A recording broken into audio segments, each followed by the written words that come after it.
अस्सलाम वालेकुम नाज़रीन, आप देख रहे हैं नसीम ज़रात पाकिस्तान।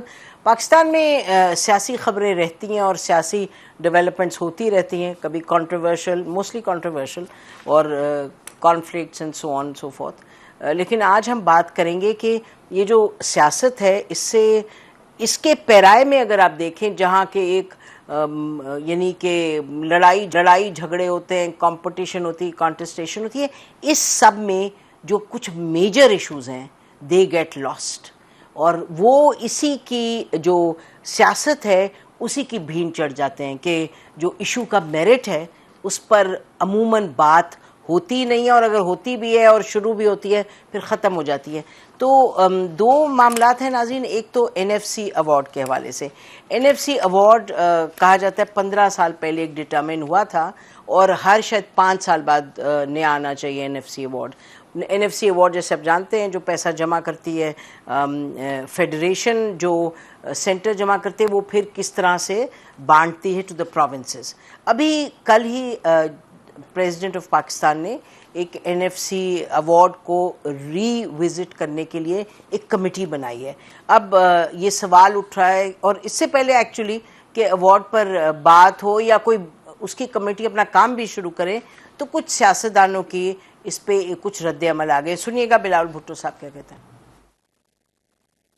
एब्सोल्युटली NFC में मजीद तब्दीलियां तो आने हैं। आपको याद होगा कि जो माजी पिछले NFC अवार्ड दिया गया वो 18वीं तरमीम पास होने से पहले दिया गया। उसी आइन में वो तो ऑलरेडी मौजूद है कि जो आप नया NFC अवार्ड देते उसमें आप सूबाई हुकूमतों के शेयर्स में कमी नहीं लेकर आ सकते, कि वफाकी हुकूमत को वो अपना जिम्मेदारी पूरा करना चाहिए, तमाम सूबे के साथ मिलके बात करना चाहिए, और कंसेंसस से हमें एक आईनी NFC अवार्ड देना चाहिए। गैर आईनी NFC अवार्ड के साथ तो पाकिस्तान पीपल्स पार्टी।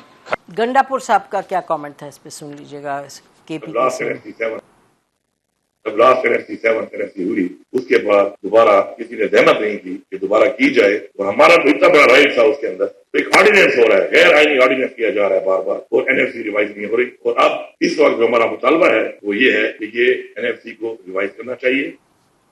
अच्छा, वो कह रहे हैं NFC को रिवाइज करना चाहिए। तो एक जनरल आपने देख लिया कि ओवरऑल क्या पिक्चर है, और अभी ये नई बात है दोनों NFC का और सूबों की बात तो फैसल वाडा साहब ने की है, ये गवर्नमेंट की तरफ से सच नहीं आई। अलबत्ता ये कह रहे थे क्यानी साहब के भी अगर ये बात आगे बढ़े तो इस पर डिस्कशन हो सकती है। बट एनीवे, इस सबको डिस्कस करने के लिए नाज़रीन हमारे साथ हैं हफीज़ पाशा साहब, फॉर्मर फाइनेंस मिनिस्टर हैं and expert in the field of finance development. बहुत शुक्रिया हफीज़ पाशा साहब, आपने हमें ज्वाइन किया।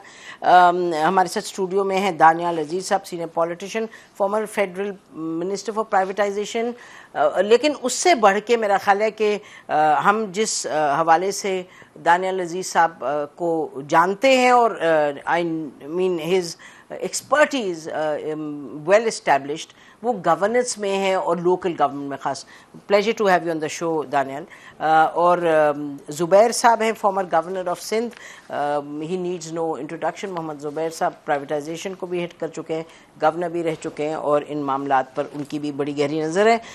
हफीज़ पाशा साहब, ये NFC अवार्ड के हवाले से हम चाह रहे थे कि व्हाट इज़ योर टेक। अभी जो कमेटी बनी है, और इसमें आपको लगता है बात आगे बढ़ेगी और किस तरफ बढ़नी चाहिए? मैं सिर्फ ये कहना चाहता हूँ कि देखिए, ये 15 साल गुजर चुके हैं, अब हम 11वें NFC अवार्ड पे पहुंच गए और हालात आगे नहीं बढ़ पाए, जबकि ये अवार्ड जो था 7वां, वो 2015 तक मुश्किल से चलना चाहिए था, उसको आगे बढ़ाना चाहिए नहीं था। अब सवाल ये पैदा होता है कि क्या प्रोविंसेस इस बात पे अब रजामंद हो जाएंगे। मेरी अपनी राय ये है कि बहुत से इश्यूज हैं, और ख़ास तौर पे मेरे सामने इस वक्त जो बड़ा इशू है कि जो भी निज़ाम हो उसमें ये कोशिश होनी चाहिए कि हमारे सूबे जो हैं वो कोशिश करके अपने टैक्स के निज़ाम को बेहतर करें। इसलिए कि मुझे अफसोस से कहना पड़ता है कि हालांकि उनके पास काफ़ी पोटेंशियल है, उन्होंने अपने टैक्स के निज़ाम को आगे नहीं बढ़ाया, जबकि 2010 में जब उनको शेयर में बहुत इजाफा हुआ तो दे डिसाइडेड कि हम फेडरल ट्रांसफर्स पे गुजारा करेंगे। लिहाजा मेरी अपनी राय यह है कि कम से कम अब जो फार्मूला आए उसमें ये कोशिश होनी चाहिए कि जिस तरह 1996 के अवार्ड में, जिसमें थोड़ा सा मेरा रोल था जी, उसमें ये होना चाहिए कि जो प्रोविंस अब एक बजट में प्रपोजल्स मुनासिब लाता है, तो हमने उस वक्त तय किया था कि फेडरल गवर्नमेंट एक इंसेंटिव देगी कि आपको उस अमाउंट का एक फेडरल गवर्नमेंट से सपोर्ट मिलेगा, एडिशनल ग्रांट।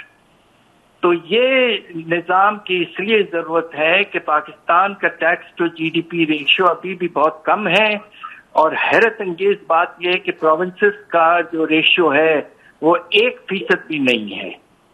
इसलिए मेरी अपनी राय यह है। इसके अलावा बहुत से इश्यूज हैं, बट मैं सिर्फ इस पर इशारा करना चाह रहा था, और आपका शुक्रिया। Thank you. बहुत बहुत शुक्रिया जी। दानियल, आपने सुना वेरी क्विक कमेंट, जो अभी तो जाहिर है things are going to happen, but what's your take given, मतलब आप दोनों तो पॉलिटिशियंस रह चुके हैं for so many years, but now since you are not associated with the party, एक ब्लंट आपसे यानी एक कैंडिड ओपिनियन मैं चाहती हूँ कि ये जो इस वक्त सिचुएशन है, I don't want to second guess, लेकिन फिर भी ये एनएफसी जो कमेटी बनी है उसमें क्या देख रहे हैं? मेरे ख्याल में जो पिछले करीबन 3 बरस से हम देख रहे हैं कि ये एक फिस्कल पैक्ट सो कॉल्ड, ये नया लफ्ज इन्होंने दिया है, उसके ज़रिए से फेडरल गवर्नमेंट जो ओवरऑल फिस्कल डेफिसिट है वो कंट्रोल कर रही है सूबों से सरप्लस बजट बनवा के। इसका मतलब ये है कि जो सूबे के पास पैसे जा रहे हैं वो नहीं खर्च रहे ताकि फेडरल गवर्नमेंट को ज़्यादा खर्चा मिल सके। तो ये एक बैकडोर अरेंजमेंट है ऑलमोस्ट, इसमें कॉन्स्टिट्यूशन में कोई ऐसी गुंजाइश नहीं तो है। सूबे एग्री कर रहे हैं कि जी, सूबे फिलहाल एग्री कर रहे हैं, लेकिन उसका मतलब ये नहीं है कि उनके पैसे जा रहे हैं, वो पैसे उनको मिलेंगे, लेकिन वो फिलहाल सरप्लस बजट कर रहे हैं ताकि आईएमएफ की कंडीशनैलिटीज के तहत जो डेफिसिट है वो मीट हो सके। क्योंकि जब डेफिसिट कैलकुलेट होता है तो वो सूबे और फेडरेशन को इंक्लूड करके होता है, तो अगर वहां सरप्लस है तो फिर यहाँ डेफिसिट बढ़ाएं तो ओवरऑल डेफिसिट नहीं बढ़ता, अगर आप मेरी बात समझ रहे हैं। तो इस सिलसिले में अब अगर ये करते हैं तो ये तो बहुत अलहदा बात है कि उनका शेयर ही कम कर दें आप। तो मेरे ख्याल में जो हमारी इंटरनेशनल रिलेशंस हैं, जैसे आईएमएफ है, वर्ल्ड बैंक वगैरह, जो पाकिस्तान को बहुत सपोर्ट करते हैं, वो भी इस बात पे बहुत असरार करते रहे हैं साल कि एजुकेशन और हेल्थ जो 2 एक्सपेंडिचर्स हैं इनको प्रोटेक्ट करना है, और इसके साथ साथ जो पॉवर्टी रिडक्शन के जैसे ये बेनज़ीर इनकम सपोर्ट प्रोग्राम है, तो इन चीज़ों को ऊपर वो कोई गुंजाइश नहीं पैदा करते। तो दूसरे लफ्ज़ों में, क्योंकि मनी का एक कॉन्सेप्ट है फंजिबिलिटी का, तो जब आप उनके पैसे कम कर रहे हैं तो नेचुरली उनका जो एजुकेशन और हेल्थ बजट है उसके ऊपर भी स्ट्रेस आएगा। लेकिन ये कहते हुए मैं ये समझता हूँ, जो आप पॉलिटिकल साइड पूछ रही हैं, मैं हैरान नहीं होऊंगा अगर इस मसले का भी वही हल निकले जो 6 कनालों का निकला था, क्योंकि ये एक हॉट पोटैटो है पॉलिटिकली। ये बड़ी देर के बाद मामला सेटल हुआ है, और फेडरल गवर्नमेंट का प्रॉब्लम असल में ये है, उनका रेवेन्यू स्कैर्सिटी नहीं है, उनका मिसयूज है। आप देखें तकरीबन 8.2 या 8.3 ट्रिलियन ये डेट सर्विसिंग में दे रहे हैं। इनको किसने कहा था कि आप कर्जे डबल ट्रिपल क्वाड्रुपल कर दें? यानी सिर्फ जो पिछली हुकूमत थी इससे पहले की, जो 1947 से लेके 2018 तक कर्जा लिया गया था, वो 2018 से 2022 तक वो डबल कर दिया गया, डबल। और अभी ये फिर से ऑन ट्रैक है औरंगजेब साहब, ये गवर्नमेंट, कि अगर इसके 5 साल इसी तरह ही चले तो ये फिर से डबल होगा, तो ये जो फर्ज करें आप, इन्होंने हमें बताया कि जी थोड़ी देर आप भी कमर कस लें, हम भी पत्थर पेट पे रखेंगे, वो किधर गया पत्थर जो पेट था? मेरा ख्याल है जो 1 रुपया नहीं इन्होंने बचाया। आप जो पॉइंट कह रहे हैं वही पॉइंट है जो बिलावल ऑलरेडी इज सेइंग कि जी आप अपने प्रॉब्लम्स, अपने जो अखराजात है उसको कम करते हैं। आखिरी जुमला देखें, अगर आप फर्ज करें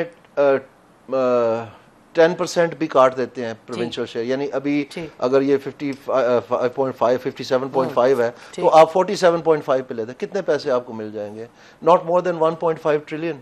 तो 1.5 ट्रिलियन तो फेडरल गवर्नमेंट की मूंछ भी नहीं गीली होनी। तो ये क्या करेंगे? सिर्फ ये करेंगे कि जो थोड़ा बहुत एजुकेशन हेल्थ में, सबसे बड़ी बात है प्रोविंसेस जो हैं वो ओवर स्पेंड कर रहे हैं क्योंकि वो लोकल गवर्नमेंट्स को अपना शेयर नहीं दे रहे। जो प्रोविंशियल फाइनेंस कमीशंस हैं वो एसेंशियली डेड है। तो बेसिकली वो एक सेकंड, और ये स्लाइट ऑफ हैंड ब्यूरोक्रेसी दिखा रही है, क्योंकि जो 1.5% ऑफ जीएसटी ओक्ट्रा जिला टैक्स में लोकल गवर्नमेंट्स को मिलना था वो भी अब प्रोविंशियल गवर्नमेंट अपने नाम से really pointing out multiple issues जहां के प्रॉब्लम है, और इसका इट्स नॉट इतना सिंपल हल नहीं है कि इससे आप NFC अवार्ड के थ्रू इसको हल कर सके। जुबैर, आप बताइएगा what is your take on this very quickly on this NFC जो कमेटी बनाई है, क्योंकि मेरे जहन में सवाल तो यही है कि जो पॉलिटिकल इस वक्त सिचुएशन है, क्या अग्रीमेंट होगी। मुझे याद है पिछला वाला जो था उसमें तो डार साहब और पीपल्स पार्टी की गवर्नमेंट ने एग्री किया था मिलके। आपको इसी तरह की सिचुएशन लग रही है? Will there be an agreement? देखिए, ये बहुत ही मेरा ख्याल है one of the major challenges है कि सारे सूबे और वफाक बैठ के एग्री करें एक म्यूचुअल अंडरस्टैंडिंग के साथ, कंटेंट के साथ कि शेयर कैसे होना चाहिए, वफाक कितना दे सिंध को, पंजाब को, बलूचिस्तान को। 2010 का जो NFC अवार्ड है, that was a remarkable political and economic. Let's be honest about it, and we should give credit to all those chief ministers and the prime minister. Yusuf Raza Gilani थे और उसकी बड़ी जबरदस्त मुजाहरा भी किया था, गवादर में बैठ के एक सर्विंग यूनिवर्सिटी से कॉन्फ्रेंस सबने साइन किया था, और उसमें if I am not wrong कि पंजाब ने थोड़ी सी लचक दिखाई थी कि वाजपेयी जी चीफ मिनिस्टर थे, तो उन्होंने अपना पंजाब से थोड़ा सा कम किया था ताकि दूसरे आई रिमेंबर। ठीक। तो अब बात ये इतना बड़ा चैलेंज है, जैसे दानियल कह रहे थे कि एक तरफ बिलावल भुट्टो हैं जो समझते हैं कि सूबों को ज्यादा मिलना चाहिए, दूसरी तरफ एक इशू है जो मेरे लिए तो सबसे ज्यादा इम्पोर्टेंट है, और वो इसलिए इम्पोर्टेंट है चाहे वो एजुकेशन या हेल्थ सेक्टर जो है कि it has direct relationship with future economic prosperity. अभी ऑलरेडी पाकिस्तान के जो इंडिकेटर्स हैं इन शोबों में हेल्थ और एजुकेशन के, one of the worst in the world, the worst in Asia after Afghanistan. You can imagine, और पाकिस्तान कारण बिल्कुल हम तो अब वो सूबों की रिस्पॉन्सिबिलिटी एज पर कॉन्स्टिट्यूशन, तो अगर वो उसमें से भी कटौती कर देंगे, फिर प्लस सरप्लस का भी कहेंगे, तो फिर सफर कौन करेगा? अभी 2.5 करोड़ बच्चा स्कूल नहीं जा रहा, अगले साल 3 करोड़ नहीं जाएगा, तो फिर फायदा क्या होगा? और वफाक के पास कब से इतना जबरदस्त मैकेनिज्म है कि जी वो अपनी जो स्पेंडिंग है उसको अच्छे तरीके से करेंगे। एक दो एग्जांपल मैं देता हूँ। एक तो कर्जे वफाक ले रहे हैं ना, हम तो उसको मुबारकबाद के तौर पर एक पॉजिटिव एलिमेंट के तौर पर लेते हैं as a major economic achievement, लेकिन और फिर वफाक ही कहते हैं कि सूबे बर्दाश्त करें हमारे साथ मिलकर जो हमने इंटरेस्ट पेमेंट वापस करते हैं। तो भाई आप कर्जों पर थोड़ी सी कर्जन हो गए ना। दानियल जो अभी बात कर रहा था कि पिछली हुकूमत PTI ने कितना बढ़ाया था, उन्होंने 19 ट्रिलियन लिया था 3.5 साल में। ये जो प्रेजेंट 3 साल है इसमें 38 ट्रिलियन ऐड हुए और फर्दर, तो 80 ट्रिलियन के करीब आपके टोटल कर्जे पहुंचे। उसकी जाहिर है किस जब आप पे करने प्रेशर होता है। ठीक है जी Zubair, I got the point. I think basically आप दोनों जिस चीज की तरफ पॉइंट कर रहे हैं वो ये है कि भाई आपने कमेटी तो बना ली है, लेकिन दानियाल ने तो बड़े स्पेसिफिक इश्यूज उठा दिए हैं कि जो I think all the provinces will raise these issues, और यही मामला रहेगा जहां तक के पॉलिटिकल उसकी डायमेंशन है। I think we'll run into big problems, लेकिन फिर भी you have to bite into it. नाज़रीन, ब्रेक लेते हैं, ब्रेक के बाद आएंगे। दूसरा मामला जो है वो सूबों से रिलेटेड है, और ये कि नए सूबे बनने का, और इस पर बात होती रही है बहुत दहाइयों से। हम देख रहे हैं कि हम तो कहेंगे शोशा छोड़ा जाता है, बस फिर बात खत्म हो जाती है। क्या इसकी जरूरत भी है या नहीं? ब्रेक के बाद बात करते हैं। Stay with us.